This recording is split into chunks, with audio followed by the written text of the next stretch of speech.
just I'm sleeping at that point. But oh hi Yeah, hi, oh yeah, it's I'm us. I'm long gone. By that point, I've had a drink and a nighto. I'm knocked. I rarely see the departure from the runway cam. I don't know about you.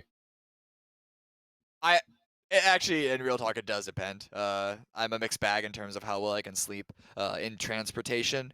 Kills and damage. This is actually a good thing we can look at. I'm assuming is this overall or the previous match? The previous match. Previous match. Yeah, I asked the question and then I saw who was on the list. I'm like, this looks like the previous match because it's a lot of dodge there. But of course, Luke's still at the top, and the damage, a little bit of a mixed bag. Actually, that shows that Dodge didn't need to output that much damage. They just secured the kills that they could when they did. Yeah.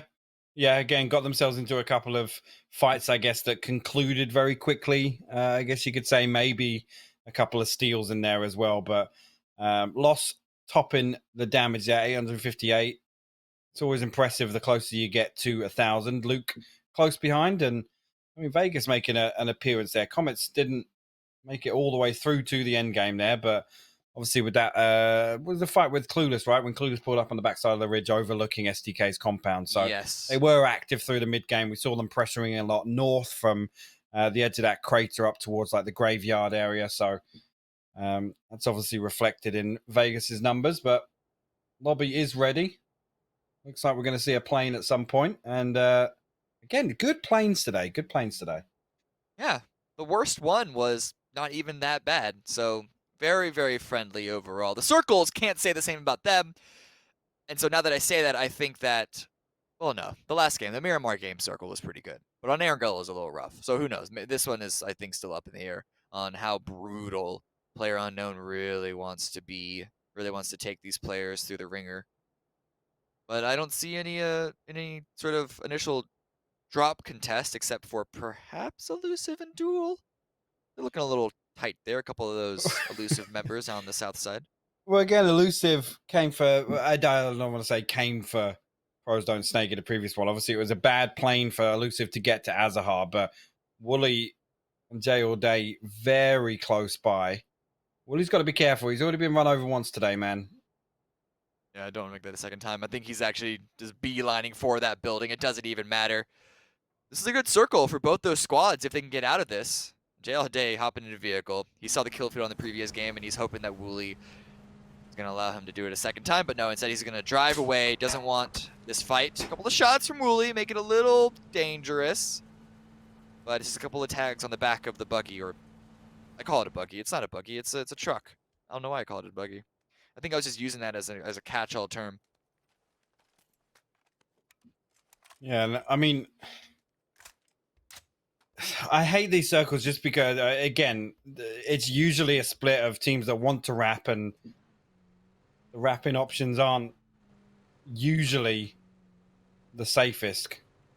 I mean, because the people that are in this circle, they want to spread, they want to take some real estate, and then the first team that wraps, they want to camp the south road, and vice versa on the east. So you do end up with some trashy rotation kills somewhere along the way. But a lot of this is water cam, and this for me is the worst corner of the map. Is it because of the water, or just the way that It's the because terrain allows for, as you it's mentioned, the trashy rotation kills? yeah, it's the water, and as well Los Leones and the terrain out to the east of Oh, it just Cherry. it You just had that cuts ramp. out. Yeah, oh, yeah. That's minus rep for Cherry right there. But yeah, it's how much space Los Leones takes up in this. Then you got to Okay. consider all the terrain to the east side of it, all that kind of, I guess, in terms of the heat map, the unplayable area, and then. I mean, there's just no vehicle rotation options when you come out east of that. That terrain where it gets darker over towards the coast, towards Puerto Paraiso, it's just notoriously difficult to rotate through. So unless you're in their circle one, if it goes east again, it's such a nightmare. Yeah, is this another one of those games, almost like game number 1 on Erangel, that was just going to be a lot of fighting for kill points, and if placement points come, then we'll take them with lock on arms, but it's not exactly something that a lot of teams could even really potentially play for. I don't know, maybe it's not that bad. There's definitely a lot. There's not as much water this time around as it was in the very first game on Erangel and the Milta Peninsula. I guess we have to see. I'm looking at the map, and there's already a lot of teams in rotation. We're just Yeah. now hitting Yeah. 4 minutes, and we're seeing about 4 or 5. So maybe they are as worried about the This is good though. terrain It's good though. moving quickly. Yes. Yeah. Yeah. Again, I treat this the same as the mill to power ones. Again, lumberyard takes up so much space there, and then you come west of that, and you have those scatter flat top compounds up and down mill to highway. There's just a lot of dead space on the west side of both circles in this scenario, and then really the center of the circle is just occupied by, just area that's so difficult to rotate into past circle one. Yeah, no one's touching Los Leones, and I think a lot of teams are really easing towards the east side, just hoping that it stays center for phase 2. And then, as you mentioned, the unplayables give the position the way towards Comets, towards Clueless, where they're currently playing. Rumblers arriving a little bit late, and so they're easing down towards the south. Gonna play a little more edge play. Might catch a Wooly, who is still running on foot. Vehicle taken by Jay All Day was his only way out, and he's in a spot of trouble. Well, the problem is his team are a kilometer and a half. Oh, yeah, big braining. Good old boat. I Boats on Miramar. I need to see the fuel situation, because that would be absolutely tragic. Okay, good. Actually, I think that was something stupid to say. I think in esports, all boats are hard spawn, so obviously they spawn with full gas. But that would have yes, and he gets the crate. Oh, and he gets this too. Let's go. Big pickup for Wooly here. See, that was all on purpose. The big old play. He's going to get a nice crate from it. Can we see what's in the crate? I usually don't care, but this time around I do want to see. It'll be hilarious if it's since he's useless. actually rotating another kilometer away from his team to get this. Yeah. Oh, Seals will lost it be worth Seals it? lost it. Where'd it go? There it is. Oh, we found it.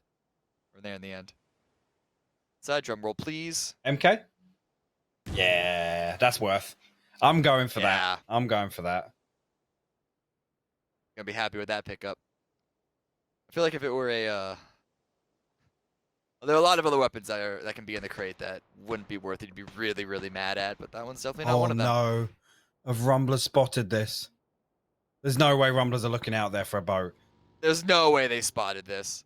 That's way too far out. You have to be looking for something in order to see the smoke, I suppose. Not the smoke, from the waves. Instead, they're just scouting out the compound ahead of them. Yeah, they moved early, but they knew that they weren't early enough to grab a central position. So instead, they're just going to try and take a position on the coast, a little vacation home, to stay in temporarily before they have to return to work in phase 2, phase 3. You see a little bit of action. Ooh. Up way outside. Up towards plane crash, actually. Maybe this is Dodge again thinking, let's get some points before we have to drive for 25 minutes. Hella will fall as well. That's 2 knocks now in favor of Dodge, and the rest of Fabled aren't close enough to get any sort of response for this. Yeah, very unfortunate beginning for Fabled, a team that had a couple of good games on Erangel, but ever since he moved over to Miramar, hasn't exactly been the best. I say that Hexede was actually able to climb, sneak into the late game the previous game, but with 0 kill points, definitely cannot rely on that style of play for a decent number of points. Back down on the south, checking in with Rumbas, and they do spot the return of Wooly. They couldn't stop him from getting the crate in the first place, but they're going to make it incredibly difficult for him to group back up with his teammates of Duel.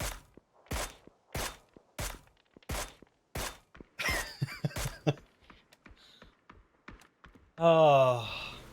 I wonder how many times I've had the opportunity to shoot someone in a boat on Miramar. Oh, it's already down to half HP too. I mean, he's got loads of space. He's got loads of space to go wide on this.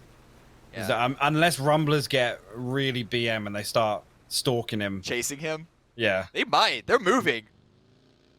Do they want this 1 point, 1 kill that bad that Los is pushing up to make sure that he cannot get back onto the shoreline? They take over Puerto Paradiso, so maybe it's, it's a win on both sides because this position's free. Maybe they fancy it more than their previous compound. But Cherry, finally the rest of the teammates come to try and help out.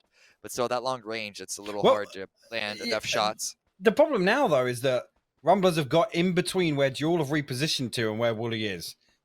So Yeah. where does he pull up to regroup with his team? The north side? Or at this point, he's just waiting to see where the next circle goes. Pull that up. It's dead center. Rumblers do not have to move one bit. But now I wonder, where are the teams that are on the sides going to go? Gas Cans, Illusion, Dodge, what remains of Fabled, and even Prostone Seiko coming in quite late. There's going to be a lot of fighting over the hills because no one is going towards Los Leones, and so that's a whole third taken out. And then you take out what's in the water as well. This circle is quite small for being in phase 2. It is indeed. Sonic's going to find themselves a trench at the side of the road down here, get themselves a little bit of space. You can see Duel off in the distance there.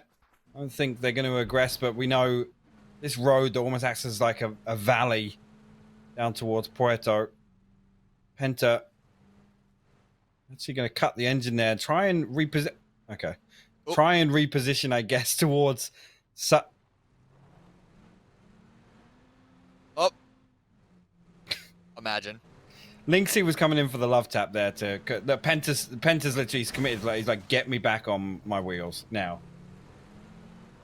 Turtle. Back of the shell. Arms waving about, waiting for someone to come help, and it's going to be Lynxie. Right, so here you go. This is the scenario I was talking about, that Cam. So if this next one centers up, yes, or it goes kind of slightly off west center, it's got to shift away from that unplayable. So yeah. I say it's got to, you know, out of sometimes it doesn't. The possible circle shifts we should see, it should pick one that shifts off that in circle 4. But obviously the heat map refers to where the circle can physically end. And that creates such a weird scenario in this area of the map because there's just nothing.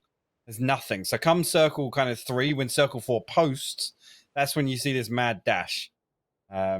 Wooly is in here, so he doesn't even need to tank blue to stay here. Now I would maybe question the gas situation, but hopefully he's been frugal with it. STK, meanwhile, right above Pros Don't Snake, and it doesn't look like they have a beat on exactly where STK are roaming around. Dirty's in. He did just spot him. Oh, getting shot by another squad, but Pretty Curdy's still holding the line. Expected something up. Perhaps he smelled them. Oh, no. Dealing a fair bit of damage. That's knocking both of them not down, but it is still going to be pushing them away. And Purdy is using this opportunity to fall back. It's a wide spread that him and the rest of his team have, and oh, what a nade. Good lord. Good lord. Didn't need to see it. Cool guys don't look at explosions. Purdy tosses it, knows it lands, and just walks away. And here comes his teammates slipping and sliding down the side of that mountain. And they're going to push on this, because why wouldn't you? 2 knocks? Yeah. This is a fight that you take.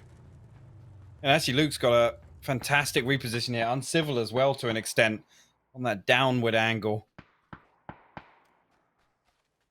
Now, maybe just trying to bait a little bit of a res, but the first one comes off unopposed, and now Sociopath going to come forward. Luke 12, did he spot that? No, the X-ray shows us he was in line of sight, but I think that bush is perfect. Oh, that could be an amazing grenade from Luke. Oh my god! What? Oh! What? Okay. I don't know how that interaction is supposed to work out. Yeah. A rare instance where an SDK nade doesn't do the damage it should. Kurt now going to swing on it. He's going to re-knock Lister. There is another player just tucked underneath the rock side there. I don't think he's fully aware. Actually drops down. Yeah, Luke's going to find that knock anyway. So Zin and Lister will fall. Pros Don't Snake, whilst they looked like they were going to be able to recover, Uncivil's managed to get himself into the long building as well, so causing more problems for them.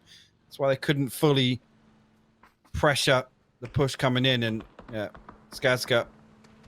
Oh my god, this would be fantastic. This would be fantastic. Wooly's like, please just let me get onto land. Oh yeah, and he's trying to survive. But no, I think it was that Uncivil push by himself into the long building that Skazka was in that kept him from putting support pressure onto the rest of SDK by himself, keeping them pinned down. And they're forced to fall away. That's only 2 kill points for SDK. But that's still a good position that they can now control over. And I don't know where Pros Don't Say can go because they're running into the Rumblers, and this is going to be a difficult fight as well. You see jumping from frying pan into the fire with this one. The knocks don't fully come into Rumbler's way just yet. A couple of flash grenades are going to come out from Waldo, but does he expect them to be creeping and crawling below him on the low ground? He's falling away, so he must be aware of the possibility, waiting for Los to come and pick him up. And that actually, yeah, so the old Kansas City shuffle there. And they're going to get back Yes. into the north side of the compound. Wooly actually Yeah. still swimming, dude. This is.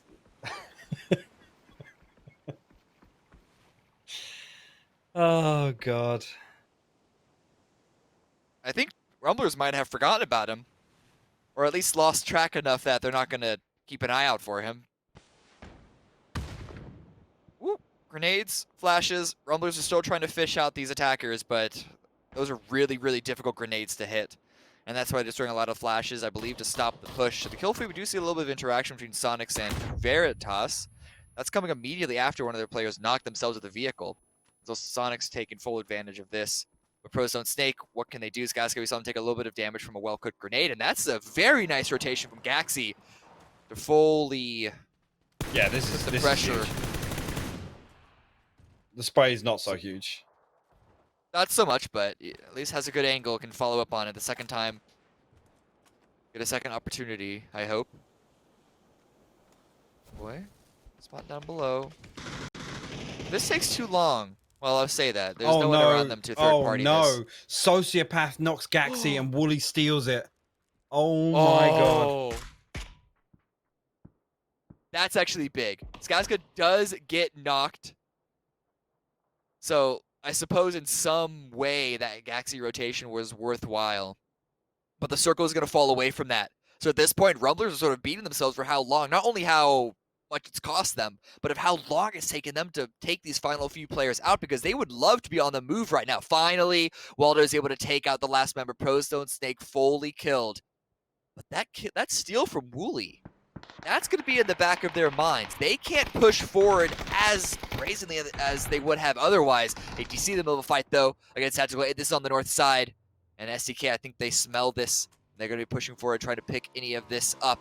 It is if ATC do stick around. Aguila and Norkeys on a bike, trying to rotate through. But this is an interesting angle that they're finding. Clueless, are they going to have a line of sight? A few moments, but nothing knocked. Oh, no, that's big. It takes a headshot there, down to 32. Going to be able to stick the first aid kit. Now, coming back to the Wooly situation, the Rumblers have no info on what team that is. So they could think that it's a full team. As I say that, though, Tactical 8, you get a little bit of contact with ATC here. Maybe going to try and aggress onto this William. He is potentially able to nade onto that, but STK pressure in from behind is going to stop that. The big open spread, and they're given the space to do so. Look, Luke has the perfect line of sight onto a member of Tactical 8, peeking around, trying to find more. A lot of smokes deployed onto William, making it a bit difficult for him to pick that another kill up. Only 2 for SDK so far, and they're salivating for more.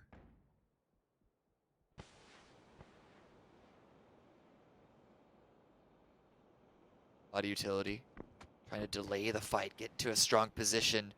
It's going to be the T8 members at range, trying to keep ATC pinned down and allow the close range pair to really get the fight started. Or ended, rather, because it has, of course, been started. And well, that's a lot of people trying to get into Puerto Paradiso. A little bit of a solo refugee haven. If Wooly manages to regroup, this is going to be like the most... This is like playing Split for 18 minutes of a competitive PUBG. I mean, it's probably going to be more likely 23 minutes if he does even make it back. With absolutely no loot. Well, actually, no, tell a lie. He did get a chance to loot the island, right? Yes. The small island. That should be enough, I think. I don't often loot there myself, so I can't tell you how good the loot is, but I imagine he has at least a little bit of a bare bones kit, but Honey Badger spots him out. Yeah, okay.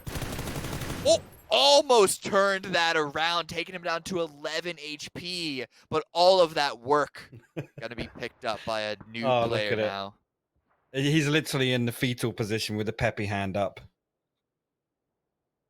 Yeah, just crying. Can't stop himself. Subtle. Okay, dude. Trying to- Okay, dude. Wait, is he gonna spot Los? Spots Los. Los spots him. Or did he? Might not have. But he has to fall away nonetheless. Circle centers up, right onto the Comets. They're very, very happy with their current position. Everyone else is going to be fighting for bones and scraps, it feels like, on the outside.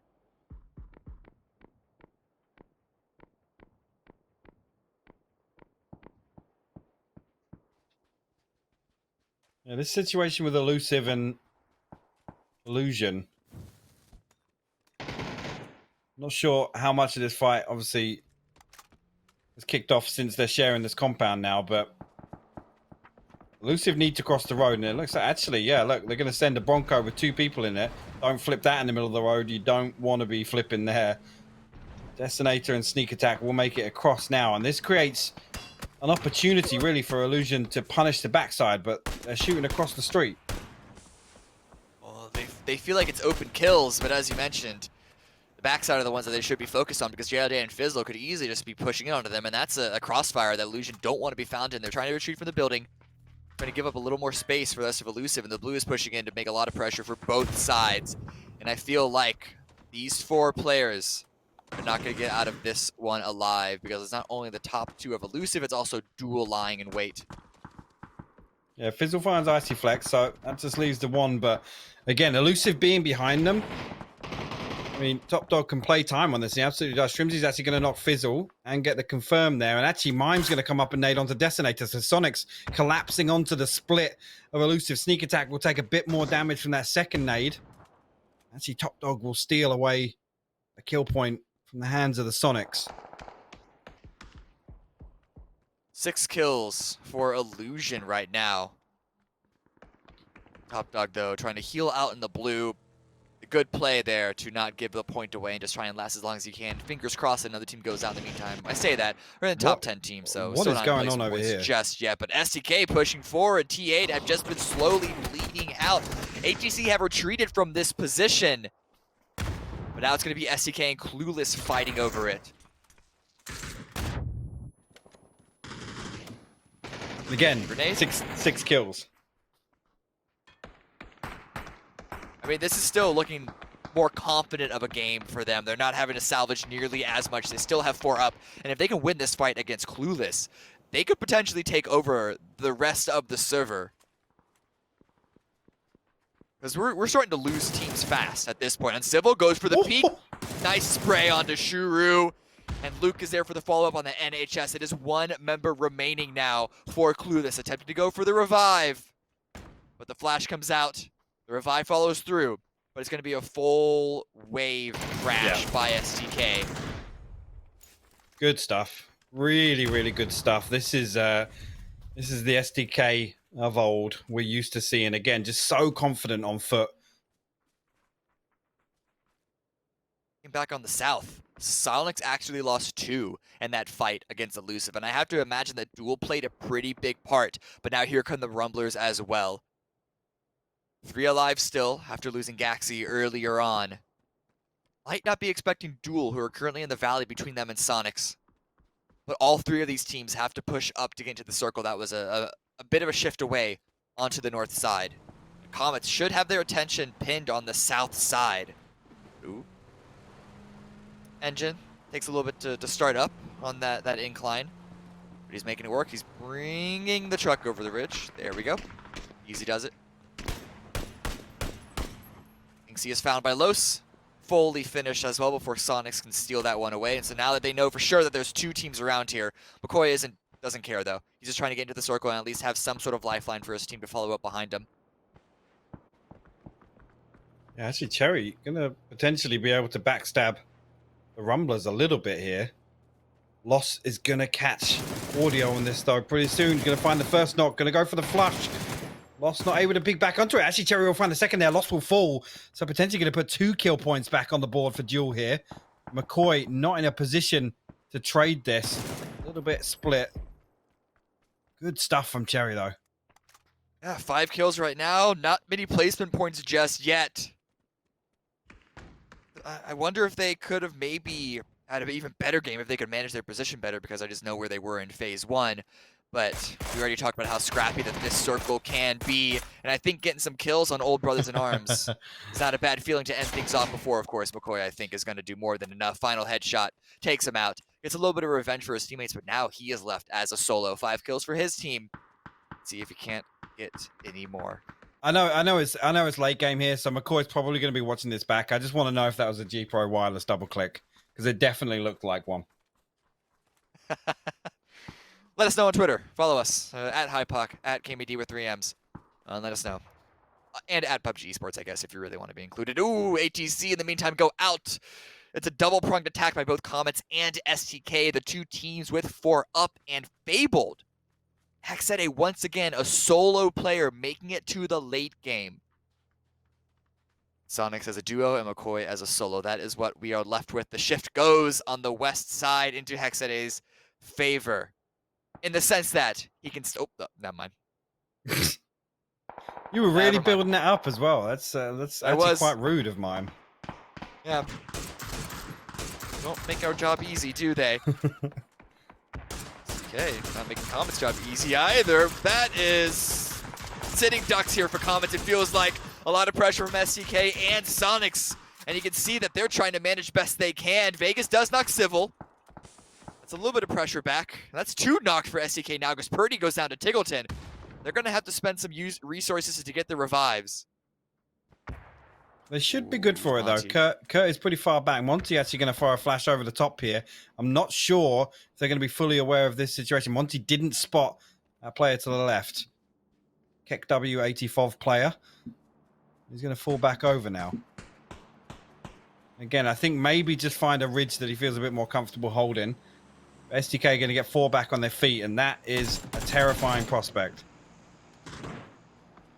Couple of shots from Vegas, forced to fall away because he doesn't land them. Only 1 kill for Comets right now. It's all been placements for them. They can start to turn these fights back in their favor.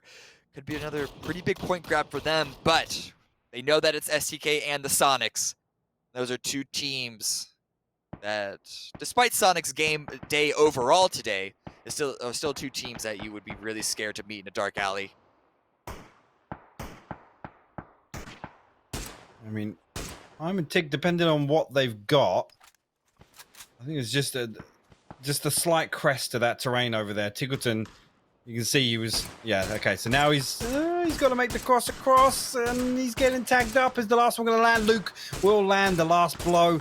He will be flushed for sure before that smoke blooms. Mime, the last man standing for Sonics. Now STK going to look to move in and clear out Vegas and Monty, but Ooh. Vegas not go down without a fight. Yeah, you saw they wanted to make that just hard rush once again. But the shots coming out from the opposing side are going to stop them. Aren't going to let them do it so easily. A little bit of focus there. Take out the Sonics while you can.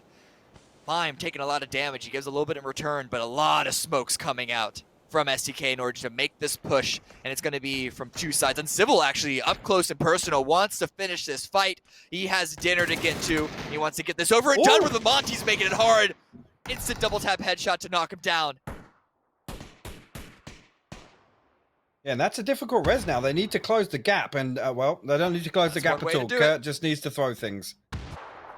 One way to do it. Another grenade comes out, and there it is. It's the Molotov from Kurt to finish it all off.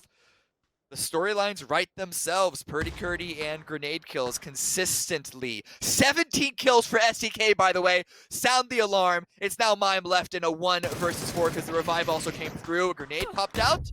Looked to be good. He's trying to do what he can, but it doesn't matter. It doesn't matter in the slightest. It is an 18-kill victory for STK to finish our day off. Yeah, really, really good stuff. Again, just how good they look on foot right now. As for just sweeping, and not even really sweeping the edge, it's kind of like they get kills on the edge and then they just literally move inwards. It's not even as if they're rapping. Just really, really good stuff. Can't fault them at all. They've carried on the momentum from yesterday. They've come back for vengeance from PCS2. That's safe to say. They already had, what, 125 points over Hardshift's 117, and they're going to put another 28 on top of that. So That is big and huge, Cam. Oh my god, yeah, it's reminiscent of PCS too. It is indeed. It definitely is. I mean, other than that, just having a quick peek over towards nothing really that stands out. But I do believe we have somebody joining us, Cam. We do. Shall we introduce them? Is that the play of the game? Is that the call right now? That's you. You should do that. Yeah. All right. Hello. It's welcome. Welcome. We're gonna be We're going to be talking to talking to Adam Adam from from Dodge. Dodge. Hello. How are you guys? Hi. Hi. Good. How are you How are doing? you doing? I'm doing all right. God, I thought you would have had a much bigger smile on your face after the day you guys have had. Yeah, I Pretty mean big we smile. we definitely picked it up today, that's for sure. Okay, I mean, Final game. Yeah. well, I was just going to cut in there. Just what has been the biggest difference for you guys? Because again, I mean, day one, looking back at it wasn't great. I think you guys would probably agree with that statement. What's been the biggest takeaway from that? And I guess really, what's the thing you guys have worked on most? I guess whether you guys have gone away and done review.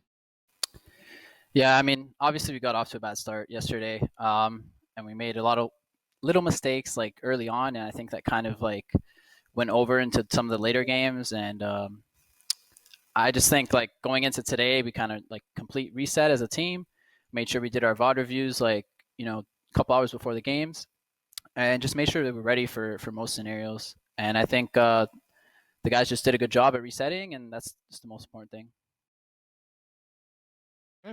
I mean, because compared to all of the other teams, your team, Dodge, right now was the team that had the most roster moves, was the closest we got, and some would say was a full redo of the roster. Yeah. It wasn't because you had to keep 2 of the 5 in slot, but still, it's of the starting 4, it's 3 brand new players. So I guess what was the process like of not only coming into a new team after leaving Illusion, but I can imagine it was almost like you basically had to build from scratch in the time between PCS2 and PCS3. What was that process like? Yeah, for sure. I mean, that process is still happening as we speak, right? I mean, there's a lot that we have to build as a team. There's a lot of like chemistry things, like small things that we need to build together. And that's just, we're using this group stage as, that main driving force to make that process happen. So we're kind of just, working out of our comfort zone as a team and just trying to, find our groove. And for me, that's the most important thing is like finding my groove with this team, because I feel like I still haven't found that yet as a player. And yeah, that's just what I'm looking for. Okay. I mean, the next question I'd have is this the form then? Is this the standard that we hold Dodge to now going forwards? I'd say so for sure. I mean, we definitely played well today. I think we could have had an even better day. Like we still made some mistakes here and there. Yeah. The last game wasn't a great game for us. I think we only had 5 points, and that was just kill points. But I think it's always just building on what you're failing on. So like going forward, we look at our mistakes and we just try to improve. And that's just PUBG. Fair enough. While we have, yeah.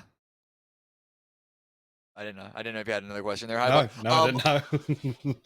While we have you, I do want to maybe ask a few questions, sort of expanding the scope of this conversation. What's your sort of read on the current status of Tier 1 North American PUBG, looking at PCS3? You can compare that to PCS2, or even going back to the NPL era in 2019. Do you think that there were some pretty big threats outside of the top 3 right now? Is this like a stronger lobby overall? What's your read on the whole situation?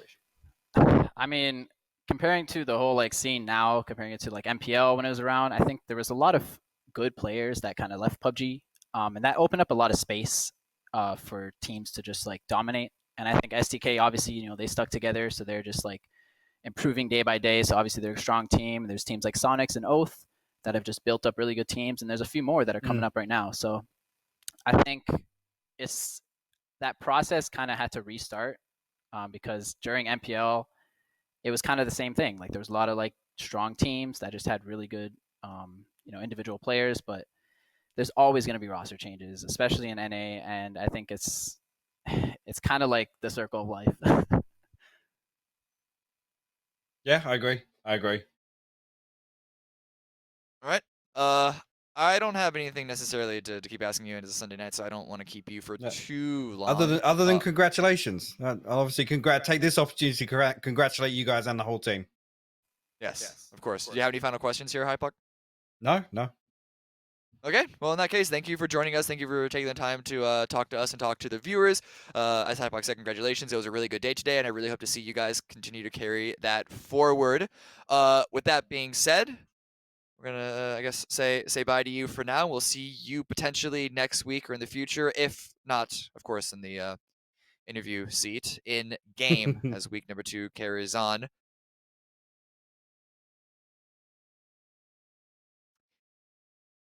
And he's gone.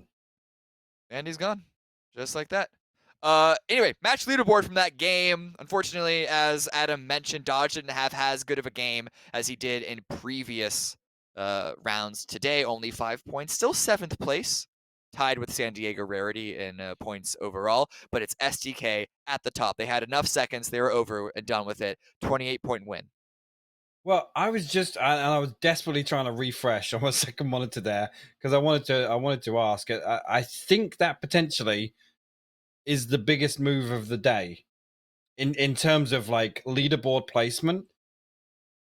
Yeah. Okay. So it does put them at 5th. Yeah. I Yeah. think that is the biggest leaderboard move of the day, which is absolutely insane.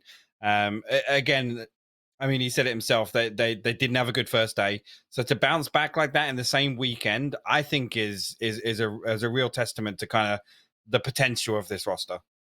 Yeah. And a roster that, or rather a logo, a team name that was very disappointing to a lot of people in PCS2. This is pretty close to a complete inverse of that, and to expect any more from this with the little prep time that they've expressed that they've had, using group stage as a way to sort of get everything in lock, everything in line, really big come up. And I hope to see them, as any team that we see do successfully, hope to see them continue on that path and not have this be a one-hit wonder. Big No, scanning over the overall leaderboard. SDK, big lead right now. Sonics yeah, turn the favors around, have a good last game. Sort of make up for the first couple of games, not entirely. no, and a pretty even spread. We got 2 chicken dinners apiece from 1 to 5th. I like that, and then 1 apiece from 6th to 10th. Look at that! Isn't that really pleasing to look at? That is. Yeah, we don't have the 1 or 2 chicken dinners on the right side scattered around. A team that gets a win in the first day or the first week and then just falls from there, and we wonder what all went wrong. No, again, nothing else really stands out. Rumblers retaking, I guess, their position Yeah, yeah. in the top 12. Nothing else really stands out, to be honest with you. Gascan's a good start to the day, but maybe just didn't follow up on that momentum. I feel like if your first game of the day is bad, but you pick up some kill points before going out, it's usually kind of a, well, that's the bad game. Let's try and rotate up for the next game and focus on positioning, things like that. So it's a shame to see them not capitalize on that. Tactical 8 as well. I don't want to throw any shade, but don't make day 1 an anomaly. Yeah, it wasn't the worst day 2. But there were a couple of engagements that they perhaps could have been a little more successful on. But just to touch on your Gascons comment real quick before we close everything down for the night, I used to argue that a good, strong early game was a nice foundation to build off upon. I'm starting to consider if that is something that I want to stand by as much as I used to, because more often than not, we see teams with really good early games fail to keep that energy while introducing more macro elements. And I think the biggest team that you could say that about would be Carnage and now Ascendance, who almost look like a shadow of their former selves now. Yeah, I definitely agree with that. I mean, it's for me in my eyes. I still obviously this format when we're playing this number of games, things like that. Week 1 is just the tip of the iceberg, and Yeah. I mean, when I first heard it, when I'm talking about the Sonics comment about like group stages being the scrims, I think that's probably the right approach to kind of take that as this is your biggest opportunity to learn or develop a certain strategy or learn the tendencies of some of these wild card teams. These anomaly teams that sometimes do random stuff that you're not anticipating. I think this is your best data sample. So take it with a pinch of salt, but there's definitely some teams that need to show us something. A pinch of salt, sure, but we are a full third of the way through the group stage. That is week 1 of 3 done. Pull up that schedule so you can remind you all when we are back. It's going to be next week on Friday is when we return. It's groups B and C. And you can see the schedule, 4 o'clock p.m. Pacific time. And it's the same time every single week for the group stage. Challengers Cup is usually immediately after, and then Grand Finals is 1 or 2 weeks after that.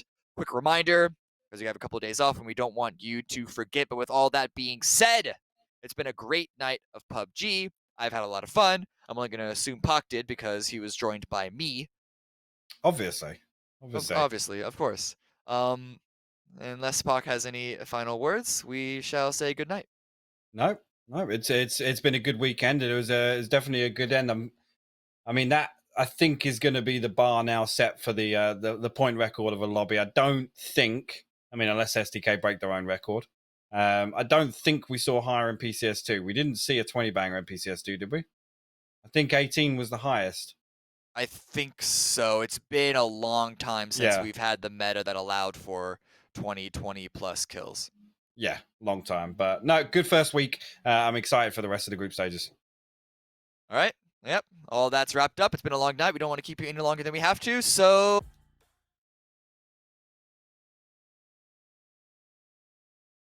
one more game remains before we see what the final leaderboard looks like of week number 1 of PCS3 North America. Will Dodge continue their rampage and get a full 3-piece to end the night? Well, no, it's possible. They have a 1 in 16th chance. Well, I mean, the way they're playing, I'd put their odds a bit higher than 1 in 16th personally, but I'm not a gambling man. Let's leave it at that. Oh my god. I keep trying every single season of PCS, I keep trying to talk about different teams, but STK keep putting themselves in the conversation because again, they're in second place off of kill points and low placement. It's not as much of like a salvage or as much of their previous situations, but they're just getting seconds across the board. Yeah, no, and that's again, if you make your bad games that high of an average, it's so hard to keep pace with a team like that. Again, heartbreak for Sonics. They've had a stinker of a day.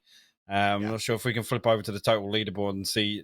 I mean, just how much they've dropped off the pace because yesterday was a 70. Well, not yesterday. It was a 74-point day for them previously. And you can see that getting themselves up to 87. Shoot to kill do overtake hard shift. So continuing with the pace that they'd set previously.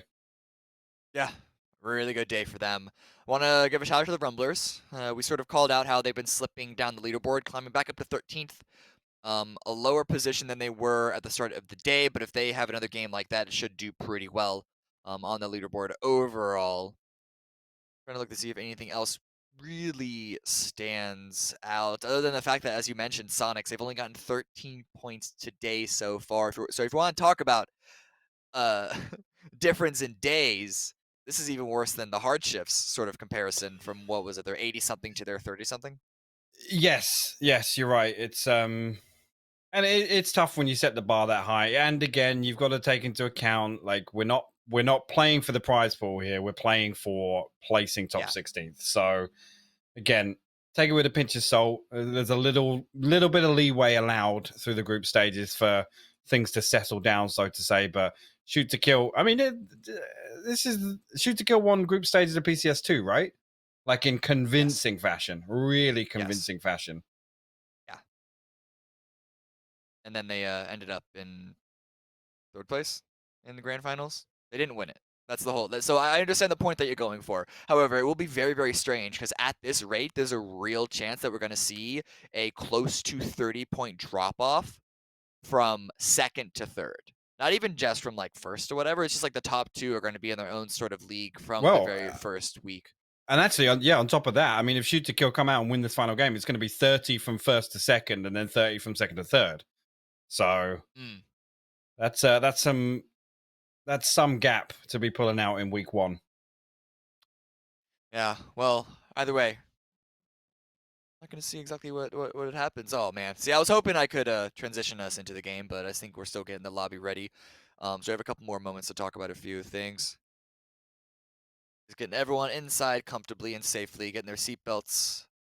Make sure that the flight attendants are doing those opening speeches, opening monologues. I don't know. I actually don't even know what they're saying because I